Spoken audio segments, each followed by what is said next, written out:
So tell me, would an extra $100 to $300 back in your pocket every month benefit you? Today we're going to talk about how you can do that by refinancing your car without having to extend your credit loan even if you have bad credit right now. We're going to talk about how the dealerships lied to you, telling you, yeah, just take the car, go pay on it for 6 months, come back, and your credit will be perfect. You're also going to learn about the secret credit score that affects the type of auto loan you end up getting and what you can do about it to ensure you get the best one possible for you. Now, mostly everyone has a car, and when money gets tight or the economy starts getting bad, everyone forgets about the biggest expense that they have coming out of their household, and that's their car note. Now, maybe that's because you don't think it's possible to actually lower your car note, and you know you're not about to do nothing about getting rid of your car right now. But I'm here to tell you it's possible, and I've seen this happen for one of my customers. So one of my customers came to me trying to work on their credit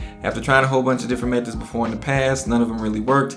And then after wasting, 2 years of her time, she ended up coming to me. And then after she actually did see increases in her credit score and improvements, she was actually able to go and refinance her car. Now, the difference was going from in the teens as far as percentage goes, all the way down to about 6%. And once it got down to 6%, then she was able to save an extra $150 in money coming back into her household just based off the fact that her credit was improved, and she was able to save money because of that. Now, I want you to think about what you would do with that same amount of money if you were able to see those type of results. Now, speaking of interest rates, let's go ahead and talk about what is the average interest rate a person would get based off their credit score. And keep in mind, interest rates right now have been currently rising continuously until the Fed decides to stop.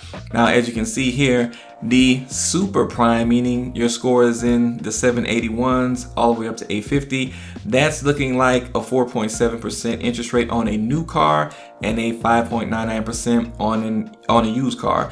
Now, of course, interest rates on used cars are going to be higher because with used cars, they're more likely to break down, they're higher risk, and they know that if a car breaks down on you that you're paying a loan on, you're more likely to not want to pay that loan. So that's why it's higher risk, and that's why they give you a higher interest rate. Now, if we go down here to prime, which is about 661 to 780, you can see the average new car is going to be 5.8%, and the average used is going to be 7.83. Now, those of you that might be struggling with your credit, you might be down in one of these two ranges.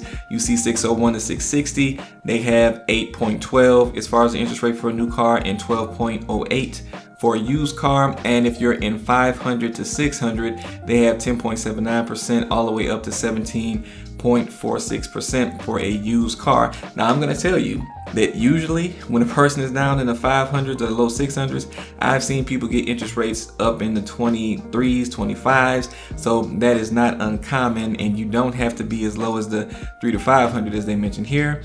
I've seen that in the 500s and the low 600s as well. You can let me know down in the comments if you've seen this as well, or if this sounds like something that's a little bit off to you. Now, you're first going to see this rate when you first pull up on the dealership and you go try and get your car and you actually sign everything and leave off of the lot. That's when you're getting this high interest rate, and that's usually when they tell you the lie that, okay, I know you got this high interest rate right now, but go ahead and get the car, and then after you've paid on it for 6 months, then your credit is going to be better, and then you can come back and get the car that you actually want at the rate that you actually want without a down payment and all the other stuff that they tell you. If you've been to a dealership and they've told you this before you left out to help you get the car, then put that down in the comments too. And look, I hate to be the bearer of bad news, but I have to tell you that that's absolutely not true. A lot of people try to do things like go and get a secure credit card, start working on their credit in regards to just building credit and getting a new account that they plan to pay on time with, and that's all good and gravy. But by the time it comes down to it, if you still have negative things on your credit like late payments, bankruptcies, collections, charge-offs, all of those things are still going to be on your credit no matter what this new account is that you're paying on. And if the amount of bad debt that you have in your credit outweighs the number of good accounts, which in a lot of cases this new car or that new credit card is going to be the only new account that a person has that they're paying on time, it is not going to outweigh the negative effects of those negative accounts. You still have to deal with those negative accounts and essentially try to get them off of your credit to get your credit to a better place. So just making those payments on that new car for 6 months and you go back to the dealership, you're probably not going to be in much of a better place than you were before you went to them in the first place. Now, working on your credit involves a lot as far as effort and time. If you want somebody to do that for you, we do have a special going on this week. So check down in the description for an appointment and see if you can get that sale this week. But if you want to do it yourself, I'm going to tell you exactly what you need to do coming up in this video. And also don't forget, I'm going to let you know what that special score is that is going to affect how this loan looks that you end up getting when you do try to refinance your car. But first, let's talk about what to do when it's time to refinance your car, like where to go. Now, you have several different options. You can go to your dealership, and one of the local dealerships that you have, you can see what they have. You can go in, apply with them, and then end up seeing what type of loans they offer you, what type of rates they offer you, down payments, and all of that. Or you can go to your local bank or credit union that you already use. You can go to them, try to see what type of rate you can get with them, what type of loan you can get with them. Or you could shop around to a bunch of different banks, credit unions, big banks, small banks, and all of that stuff that is around your area, and do a lot of shopping around, calling at different places, going to different places to see what they offer.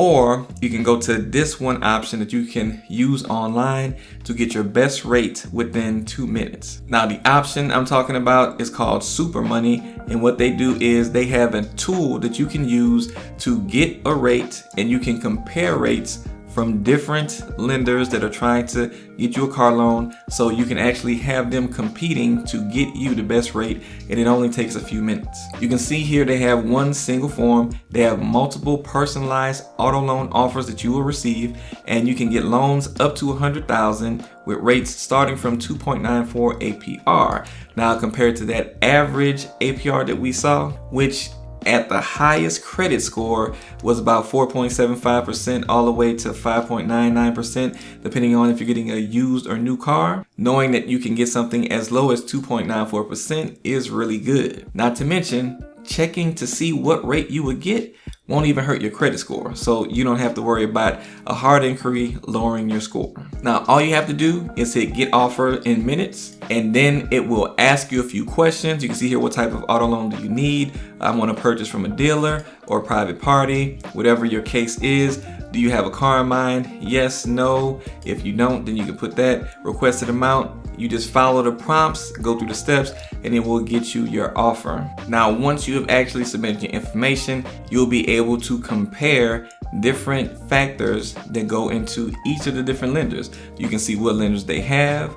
You can also see the average ranges that they would normally approve as far as credit scores, the amounts that they would normally approve, the rates that they have, and you can also see the different terms that they offer as well.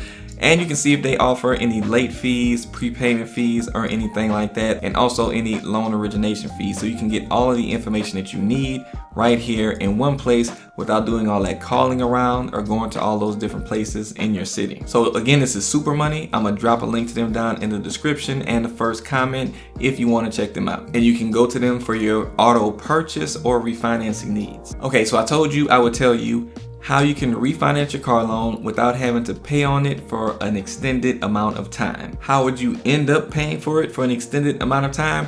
Well, basically that's because when you get the option to refinance and you get approved, they will tell you that you can refinance the car loan for the term of almost the same amount that you got when you were able to purchase the car. Because basically this is a new car loan you're getting to pay off the previous car loan, and then this new car loan is going to take the place of your previous car loan. Now, of course, the further you stretch out the payment on that car loan, the lower your payment is going to be on that car loan, which of course is what you really want. But the thing is, if you have taken the steps, which we're going to go over, to improve the credit score that affects you getting an auto loan, then you would end up being in a position to already have a lower interest rate, so you would not have to extend out the payment term on that car loan. Now, what that looks like is this. So basically, if you had a car loan that you took out for 7 years worth of time, and you've been paying on that car for 2 years while working on your credit,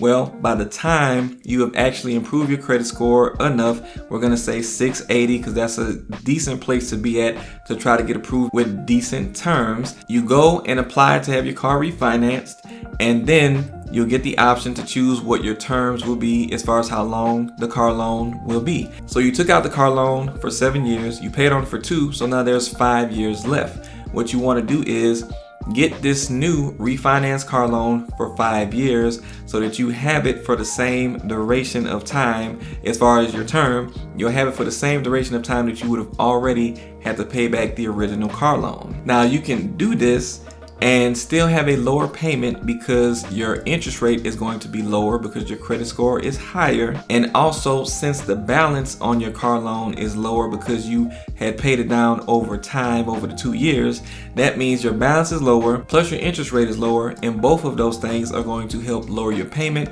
without you extending the amount of time that you have to pay on that car loan. Now, in addition to that, what you might be thinking is, well, why don't I take all 3 factors? I have a higher credit score, so let me get a lower interest rate, and I have a lower balance. Let me also extend it out to 7 years so that I can also have a lower payment, so I can get the ultimate level of savings. And something that you can do. There's just one problem that can occur if you do that. Now, really, the way to make that work is to still be paying more on that car loan than whatever your note is. Let's say that your payment went all the way down from $400 to, let's say, $250. So now, instead of only paying the $250 monthly, let's say you continue to pay the $400.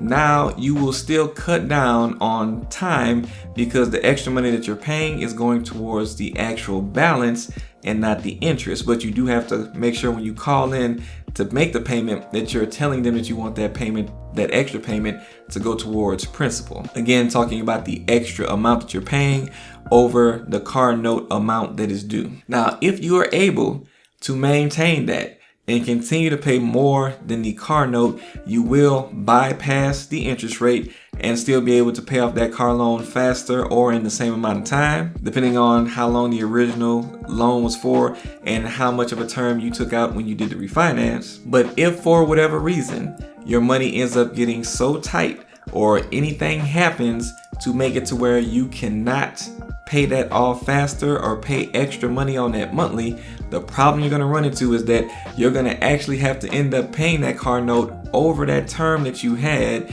and now you are also going to be paying extra money in interest. And I also forgot to mention that when you do extend out the car term longer, they do give you a higher interest rate versus if you have a shorter term. Now, it may not be crazy high, but it will still be higher, and that's why you have to make sure, if you use that strategy, that you continue to pay as much as you can on that car note to get it down faster and bypass the interest rate. So now let's talk about that secret credit score that affects your auto loans anytime you get a car loan, and tell you what to do to improve it. And so far, if you guys have been enjoying this video, I want you to know it takes a good bit of time and effort to make sure that I'm putting in all of the quality information that you guys need. So I would definitely appreciate it if you guys hit the thumbs up button so YouTube can show this video to more people. You don't even have to go and hit the thanks button and send any money. No, I'm just telling you, take 2 seconds of your time, hit the thumbs up button for your boy, and continue watching the video so that we can continue getting you this useful information.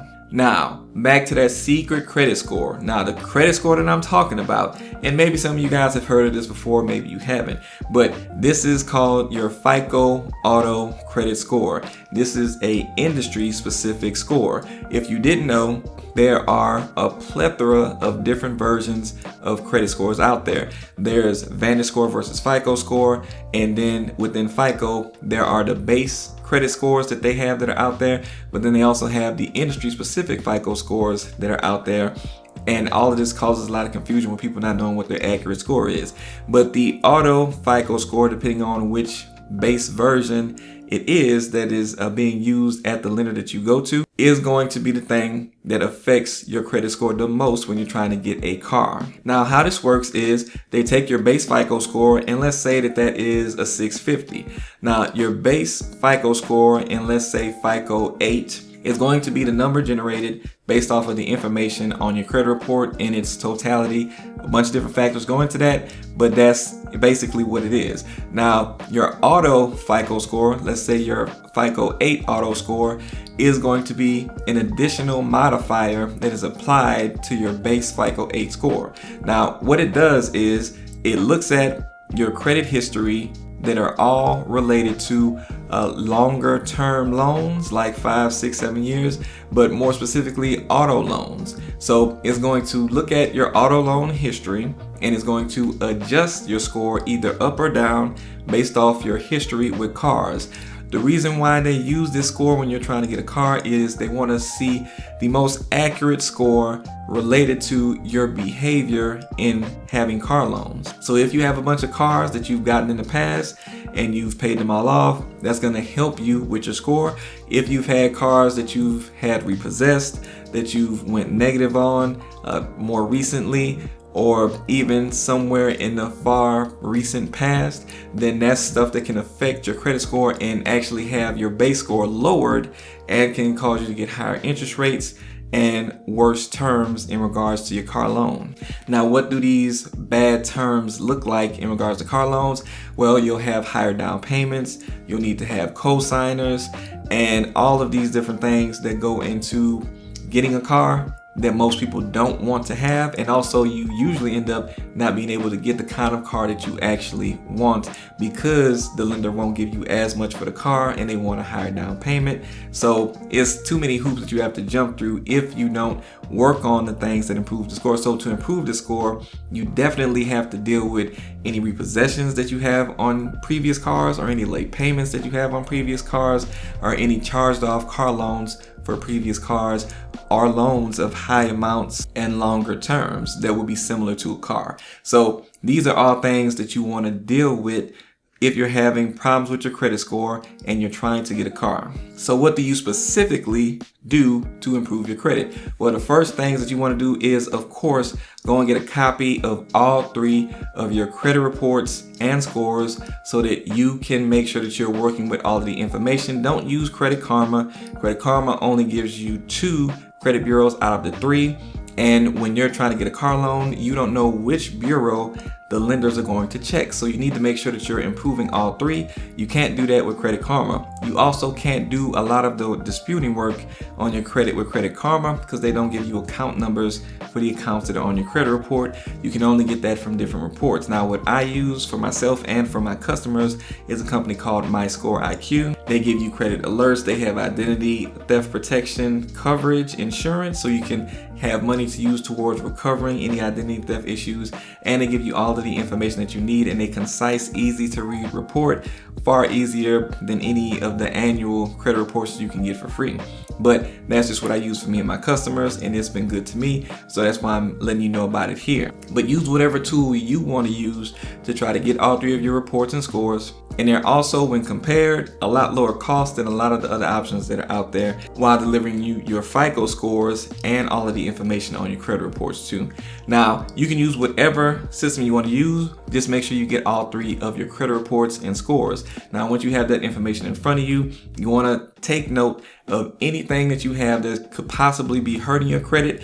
Don't look at old good accounts that were paid off because it doesn't help you to remove those. Look at any accounts with negative information that has been negative within at least the last 2 years. So you want to make sure you identify any charge-offs, any collections, and any late payments that you might have out there. Don't stress yourself as much about inquiries. That's the main thing that most people want to focus on, and it gives you the least result out of all things. So focus on the things that I'm telling you. I promise you, after doing this for 10 years, I know what I'm talking about. Now, also, if you don't have any good things reporting on your credit, like you don't have an open credit card that you have on your credit report, especially a credit card, then make sure that you get one of those so that you can start building some type of good credit before you try to go in and do this refinance. And of course, if you already have a car, make sure you're paying that on time for at least the last year or so to make sure that that's in good standing too. But you definitely want to have a credit card. Now, going back to those accounts that you found on your credit, the charge-offs, the late payments,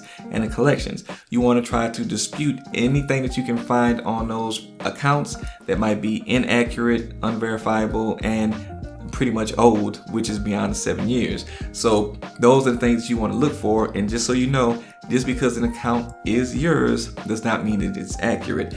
Almost 72% of credit reports contain inaccuracies, so you can use that to your advantage.